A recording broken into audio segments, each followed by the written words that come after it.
साहेब बाहेर सरपंच आलेत, ते आपल्याला भेटू इच्छितात. हवालदार राणींनी आत डोकावत सांगितले. अमरच्या कपाळावर नापसंतीची आठी उमटली. खरं तर आज त्याला कोणाचाही डिस्टर्बन्स नको होता. आज 16 ऑगस्ट. इन्स्पेक्टर सूर्यजीराव जाधवांना पंचतत्वात विलीन होऊन बरोबर 1 महिना झाला होता. तरी देखील अमर आतापर्यंत या प्रकरणात तसूभर देखील प्रगती करू शकला नव्हता. तशी त्यांनी कोणतीही कसर शिल्लक ठेवली नव्हती. गावातील सर्व सराईत गुंड या क्षणी तुरुंगात होते. दारूचे 4ही अड्डे उद्ध्वस्त झाले होते. 4 अटल शिकाऱ्यांचा समावेश असलेले शोध पथक दररोज चंदनाच्या जंगलात फिरत होते. पण अमरच्या कोणत्याही प्रयत्नांना यश येत नव्हते. इन्स्पेक्टर अमर चव्हाण मलंगगड पोलीस स्टेशनमध्ये स्वर्गवासी पोलीस इन्स्पेक्टर सूर्यजीराव जाधवांच्या जागी नियुक्त झाले होते. मलंगगड कोकण किनारपट्टीवरील अतोनात निसर्ग सौंदर्याने नटलेले एक खेडेवजा शहर. मलंगगडची 2 वैशिष्ट्ये. एक म्हणजे सायोनारा नायगाराच्या खालोखाल जगातील नंबर 2चा धबधबा. सुमारे 5000 फूट उंचीवरून खाली कोसळणारे निसर्गाचे रौद्र भीषण स्वरूप पाहणाऱ्या येणाऱ्या जगभराच्या पर्यटकांच्या मलंगगड कायम गजबजलेले असे.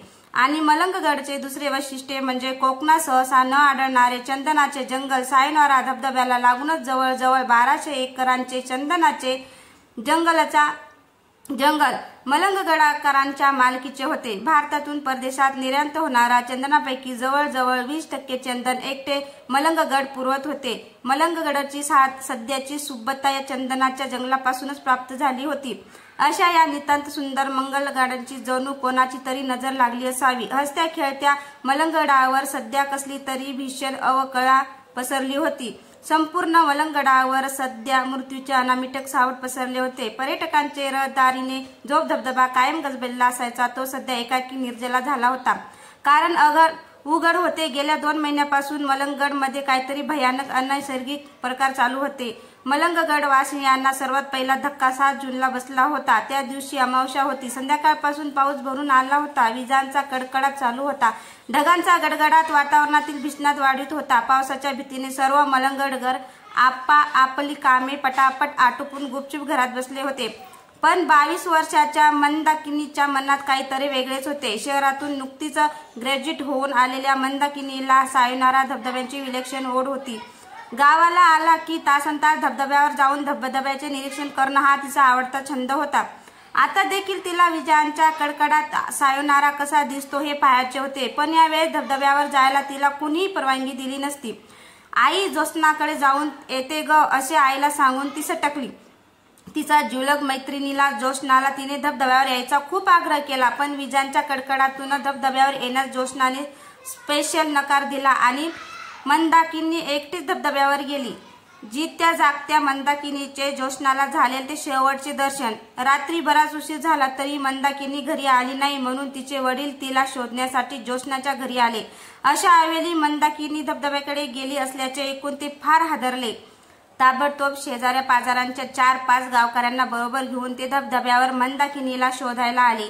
त्यांनी बरीच शोधाशोध केली पण व्यर्थ. मंदाकिनीचा ठाव ठिकाणा लागला नाही आणि एवढ्या अपरात्री चंदनाच्या जंगलात घुसणे धोक्याचे होते. दुसऱ्या दिवशी सकाळी दाट जंगलात खूप आतमध्ये मंदाकिनीची मृतदेह अर्धवट फाडलेली अवस्थेत आढळला. मंदाकिनीची कुठल्या तरी प्राण्याची झटापट झालेली दिसत होती. धबधब्यापासून आतापर्यंत कुठल्या तरी प्राण्यांच्या पंजाचे खुन्या होत्या. तपासांती त्या वाघाच्या पंजाच्या असल्याचे आढळून आले. व्यर्थ अत्यंत साफ होता. मलंगगडमध्ये नरभक्षक वाघाचे आगमन झाले होते. इन्स्पेक्टर सूर्यजीव जाधवांनी मलंगगडच्या जंगलात कोपऱ्यांनी कोपरा शोधून काढला पण त्यांना वाघाचे नख देखील दृष्टीला पडले नाही.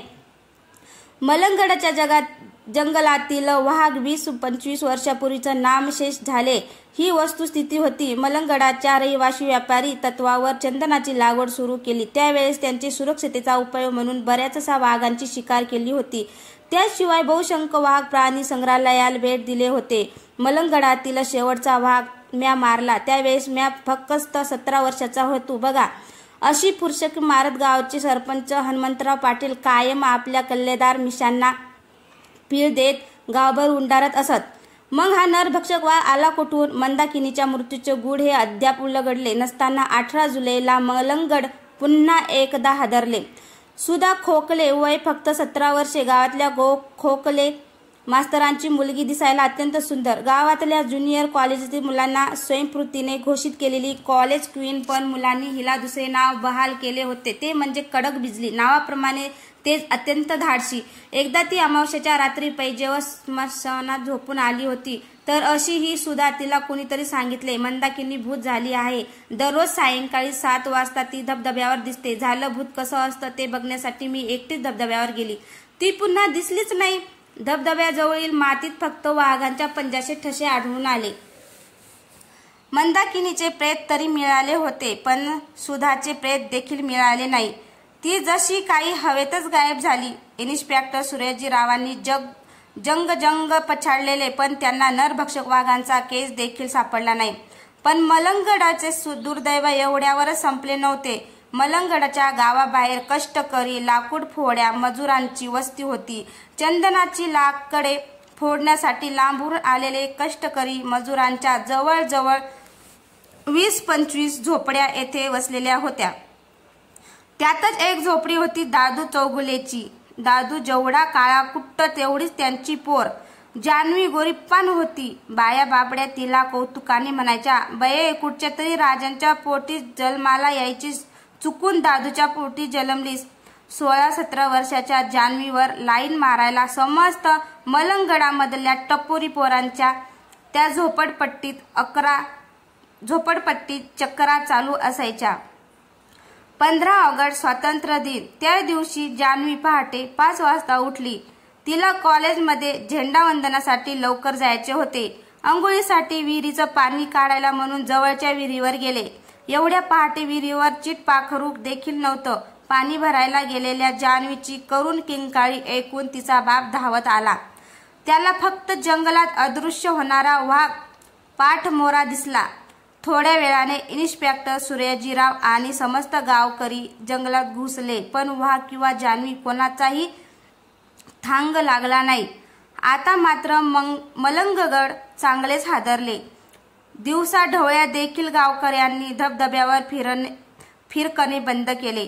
चंदनाच्या जंगलातील वृक्षतोड बंद झाली. जंगल सुने पडले आणि मलंगगडवर मृत्यूची भयान अवकळा पसरली. या सर्व प्रकरणाचा तपास इन्स्पेक्टर जाधव कसोशीने करत होते, पण त्यात त्यांना यश येत नव्हते. इन्स्पेक्टर सूर्याजीराव हे अत्यंत निधड्या छातीचे व्यक्तिमत्व होते. भीती हा शब्द त्यांच्या शब्दकोशात नव्हता. या प्रकरणाचा तपास करण्यासाठी रात्री 2-2:30 वाजता देखील गावातून गस्त घालीत. रात्री 12 वाजता देखील एकटेच धबधब्यावर जाऊन येत. वाघाला ठार मारण्याची त्यांनी प्रतिज्ञा केली होती. 16 ऑगस्ट या दिवशी रविवार होता. सूर्याजीराव रात्री 1:30 वाजता नेहमीप्रमाणे गस्त घालायला बाहेर पडले. ते परत आलेच नाहीत. मलंगगडाला लागून असलेल्या डांबरी सडकेवरच सूर्याजीराव मृतावस्थेत आढळले. त्यांची मोटरसायकल अस्ताव्यस्तपणे पडली होती. पोस्टमार्टमच्या रिपोर्टानुसार रोडवरील खड्ड्यातून मोटरसायकल अचानक उडून सूर्याजीराव लांब फेकले गेले असावेत आणि दगडावर डोके आपटून कवडी तटकल्यामुळे ते जागीच खल्लास झाले असावेत. एक मृत्यू, 2 बेपत्ता आणि आता हा 3रा अपघात, तो सुद्धा सूर्याजीरावांसारख्या कार्यकुशल इन्स्पेक्टरचा. कराल काल पुरुषांनी वक्र नजर मलंगगडाकडे वळली होती. एकापाठोपाठ एक बळीचे चक्रवाळू चालूच होते आणि या सर्व प्रकरणाचा तपास करण्यासाठी एका खास माणसाची सरकारकडून नियुक्ती करण्यात आली होती. त्यांचं नाव होते इन्स्पेक्टर अमर चव्हाण. इन्स्पेक्टर अमर हा जेमतेम 26 वर्षाचा बलदंड तरुण होता. या प्रकरणी त्यांची नियुक्ती करण्यामागे एक खास कारण होते. इन्स्पेक्टर अमर चव्हाण शार्प शूटर होता. जवळजवळ 1 किलोमीटर अंतरावरून धावत्या सावजाला तो सहज टपत शकत असे. आंतरराष्ट्रीय स्तरावर त्यांनी नेमबाजीत अनेक पदके मिळवली होती. नरभक्षक वाघाला ठार करण्यासाठी त्यांच्या इतका लायक मनुष्य अख्ख्या पोलीस खात्यात शोधून देखील सापडला नसता. पण अमर चव्हाणने गेल्या महिन्याभर शर्थीचा प्रयत्न करून देखील त्याला कोणताही पुरावा मिळाला नव्हता. त्या 2 तरुणी जणू हवेत विरल्या होत्या. नरभक्षक वाघ देखील गेल्या महिन्याभर कुठेतरी गायब झाला होता आणि गावच्या सरपंचांनी तर रोज पोलीस स्टेशनला फेऱ्या मारून अमरचे डोके पिकवले होते. सरपंचाचे म्हणणे त्याला कळत होते. त्यांची अंगतिकता त्याला समजत होती, पण त्याचा देखील इलाज नव्हता आणि आज 16 सप्टेंबर होती. सकाळी सूर्याजीरावांचा घरूनच त्यांचे मासिक स्राव आटोपून अमर चव्हाण पोलीस स्टेशनला आला. आज कोणत्याही परिस्थितीत या प्रकरणाचा तपास लावण्याची त्यांनी जिद्द बांधली होती. सकाळपासून सूर्याजीरावांची फाईल उघडून तो बसला होता. आज त्याला कोणाचाही डिस्टर्ब नको होता आणि म्हणून आज त्यांनी सरपंचांची भेट घेणे देखील नाकारले होते. आता रात्रीचे जवळजवळ 12 वाजले होते. स्टेशनमध्ये मधले दोन्ही हवालदार गावात गस्त घालायला गेले होते. अजूनही अमरच्या टेबलवर सूर्याजीरावांची फाईल होती. सकाळपासून डोके खूप सून देखील अजूनही त्याला कोणताही धागा सापडत नव्हता. सूर्याजीराव जाधव इन्स्पेक्टर ट्रेनिंगच्या वेळेस त्यांचा रूम पार्टनर होता. जवळजवळ पूर्ण वर्ष त्यांनी एकत्र काढले होते आणि त्या कालावधीत त्याला सूर्याजीचा एक खास पैलू समजला होता. मोटरसायकलवर त्यांचा कमालीचा ताबा होता. त्यामुळे सूर्याजींचा मोटरसायकल ॲक्सिडेंट होतो ही गोष्ट मनाला कुठेतरी खटकत होती. टेबलवर डोके टेकून विचार करता करता मध्येच कधीतरी त्याला झोप लागली आणि अचानक केबिनमधील वातावरण बर्फासारखे गार झाल्याचे त्याला जाणवले. थंडीने शहरातच जो जागा झाला त्याने सहजच घड्याळाकडे पाहिले. घड्याळात रात्रीचे 2:30 वाजले होते. बरोबर 1 महिन्यापूर्वी सूर्याजी याच वेळी मृत्युमुखी पडला असेल या विचाराने तो आधीच शहराला बाहेर पावसाची पिरपिर चालूच होती. डबक्यातील बेडकाचे डराव चालू होते. जंगलातून मध्येच अभद्र कोल्हेकुई ऐकू येत होती. रात्रीच्या वेळेस धबधब्याचा आवाज वातावरणातील भीषणात वाढवत होता आणि त्याच वेळी बाहेरच्या कॉरिडॉरमधून कोणाच्या तरी बुटांचा खाट आवाज ऐकू येऊ लागला. इन्स्पेक्टर अमर चव्हाण एकदम सतर्क झाला. त्याचा हात रिव्हॉल्व्हर होल्स्टरकडे गेला. एवढ्या सोसाट्याचा वारा जोत आला. अमर चव्हाणच्या केबिनचा दरवाजा खटकन उघडला गेला आणि त्या व्यक्तीने अमरच्या कॅबिनमध्ये प्रवेश केला. 6.5 फुटाची ताडमाड उंचीला शोभेल असे बलदंड शरीर आणि ओठावर पिळदार मिशा. अमरने त्या व्यक्तीला पाहता क्षणी ओळखले आणि तो बर्फासारखा थंडगार झाला. तो इन्स्पेक्टर सूर्याजीराव जाधव होता आणि इन्स्पेक्टर सूर्याजीराव जाधवांच्या मृतदेहावर स्वतः अमरने अग्निसंस्कार केले होते. तो डोळे विस्फारून त्या व्यक्तीकडे पाहू लागला. त्या व्यक्तीने खिशातून एक डायरी काढली. ती अमरच्या टेबलावर टाकली आणि अमरला सांगितले, यातून तुला काहीतरी मार्ग सापडेल. ही माझी पर्सनल डायरी आहे. आणि इन्स्पेक्टर सूर्याजीराव जसे आले तसे निघून गेले. अमर भानावर आला. खोलीतले वातावरण पुन्हा पूर्वीसारखे नॉर्मल झाले होते. खोलीत कुणीही नव्हते आणि अमरच्या टेबलावर एक लाल रंगाची डायरी पडली होती. डायरीचं नाव होतं inspector Suryajirao Jadhav, Malanggad police station. डायरीमध्ये काही ठराविक तारखांच्या नोंदी होत्या. 8 जून 1992 का कुणास ठाऊक मंदाकीचे प्रेत वाघाने फाडल्यासारखे वाटत नाही. तिच्या अंगावरचे ओरखडे शक्तिशाली वाघाचे वाटत नाही. वाघांच्या पंजाच्या मातीत उमटलेल्या खुणा वाघांच्या पंजाच्या आहेत हे मनाला पटत नाही. 125 किलो वजनी वाघांच्या पंजाच्या खुणा खूप खोलवर उठायला पाहिजेत, पण या खुणा तेवढ्याच वजनदार प्राण्याच्या वाटत नाहीत. काहीतरी पाणी मुरतंय खास. 8 जुलै 1992 नरभक्षक वाघ गेल्या महिन्याभरात फिरकला नाही. रक्ताची चटक लागलेला वाघ दर 4 दिवसांनी भक्ष्य शोधायला आला पाहिजेत. मग तो महिनाभर कुठे गेला? 18 जुलै 1992 वाघाचे पंजे सरपंचाच्या वाड्यापर्यंत आले होते. त्या वाड्यात सध्या कुणीही राहत नाही. वाघ गेला कुठे? 19 जुलै 1992 सहज म्हणून सरपंचाच्या गावातल्या वाड्यावर चक्कर टाकली. सरपंचाच्या दिवाणखान्यातल्या भिंतीवरील वाघांची अखंड कातणी न्याहाळणं हा माझा आवडीचा छंद. पण आज त्या 2 कातड्यापैकी एक कातड गायब होतं. सरपंचाला त्याबद्दल विचारलं असता सरपंच गडबडीचे मित्रांचे कसलं तरी व्रत चालू आहे, त्याला पूजेसाठी असणं म्हणून कातड दिल्याचे सांगितले. 15 ऑगस्ट 1992 पुन्हा एक वार वाघांच्या पंजाचे ठसे सरपंचाच्या वाड्याकडे वळले होते. आश्चर्य म्हणजे दिवाणखान्यात वाघांची दोन्ही कातडी लावलेली होती. कातड चाचपून बघितलं. माझा अंदाज खरा ठरला. कातड पावसात भिजल्यासारखं वाटत होतं. कातड भिजलं कसं? बाहेर धुवावर पाऊस चालू होता. कातड पावसात कोणी नेलं असावं? दाल में कुछ काला है जरूर. अजून मनामध्ये एक शंका येते. साल या वाघाला कोवळ्या तरुणीचा का लागतायत? वाड्यावर सरपंचाजवळ काही बोललो असतो तर त्यांना डाऊट आला असता. अजून थोडेसे पुरावे गोळा केले पाहिजेत आणि वॉरंट घेऊन वाड्यावर गेलो पाहिजेत. वॉरंटच्या सहाय्याने जेलमध्ये दांबलकी बरोबर बोलेल भडवा. सूर्याजीरावांची डायरी 15 ऑगस्ट 1992 पर्यंत लिहिलेली होती. 16 ऑगस्ट 1992 ला सूर्याजीरावांचा मृत्यू झाला होता. सूर्याजीरावांचा खून झाला होता की अपघात? अमरचे डोके भणाणले, पिसाटल्यासारखा तो उठला. हॉस्टेलमध्ये रिव्हॉल्वर फुल लोड केले, मोटरसायकल स्टार्ट केली आणि तडक पाटलांच्या वाड्यावर निघाला. त्यावेळेस पहाटेचे 3 वाजले होते. सरपंचाला लाथांनी तुडवत पोलीस स्टेशनला आणायचा त्याने निश्चय केला होता. धाड करत त्याने मोटरसायकल थेट सरपंचाच्या वाड्यासमोर उभी केली. प्रवेशद्वाराजवळील रखवालदारांच्या पेकाटात लाथ घालून त्याने आत प्रवेश केला. सरपंच घरात नव्हते. रात्री 3:30 वाजता सरपंच कुठे गेला मरायला? अमर चव्हाणचा बुलंद आवाज घरात घुमला. कुणीही प्रत्युत्तर दिले नाही. अमरने सहज दिवाणखान्यातील भिंतीकडे पाहिले. दिवाणखान्याच्या भिंतीवर वाघाचे एकच कातडी लोंबत होते. दुसऱ्या कातडीची जागा रिकामी होती. याचा अर्थ साफ होता, वाघ आपली शिकार शोधायला भटकत होता. अमरने घड्याळाकडे नजर टाकली. पहाटे 4 वाजले होते. वाघांची टेळणी निश्चित चालू असणार. सध्या गावच्या शाळेचे बांधकाम चालू होते. त्यासाठी बरेच लमानी लोक आले होते. शाळेजवळ तक्क लांदू तंबू उभारून राहत होते. त्यांच्या काही तरण्या ताठ्या स्त्रिया देखील होत्या. वाघांची नजर त्यांच्याकडे वळण्याची शक्यता नाकारत येत होती.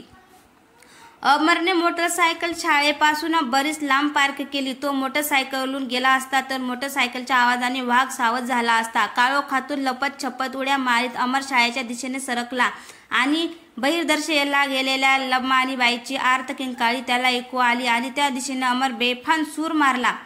वातावरणात किंकाळ्यावर किंकाळ्या घुमत होत्या. त्या दिशेने अमरने धाव घेतली. एवढ्यात त्यांच्या उजव्या कानाच्या बाजूला काहीतरी चमकून गेल्यासारखे वाटले. अमरने ओळखले. कोणीतरी पाठीमागून सुरा फेकला होता. पण पाठीमागच्या सूर्यापेक्षा पुढे दिसणारे दृश्य महत्वाचे होते. अमरपासून 500 मीटर अंतरावर एक वाघ वेगाने पळत होता. पण आश्चर्याची गोष्ट म्हणजे हा वाघ चक्क 2 पायावर पळत होता. त्यांच्या हातात एक तरुणी होती आणि ती किंकाळ्या मारत होती. हे दृश्य पाहून पिसाळलेल्या अमरने मागच्या पुढच्या काही विचार न करता बेछूटपणे गोळी झाडली. इन्स्पेक्टर अमर चव्हाण शॉर्पशूटर होता. गोळी वाघाच्या तंगडीत घुसली आणि वाघ खाली कोसळला. वाघाला जायबंदी केल्यावर अमर गरकन मागे वळला. काहीतरी हालचाल जाणवली होती. पाठीमागून 5 यमदूत हातात तलवार घेऊन अमरला मारण्यासाठी येत होते. पण अमरला चिंता नव्हती. अमरच्या हातात पिस्तूल होते.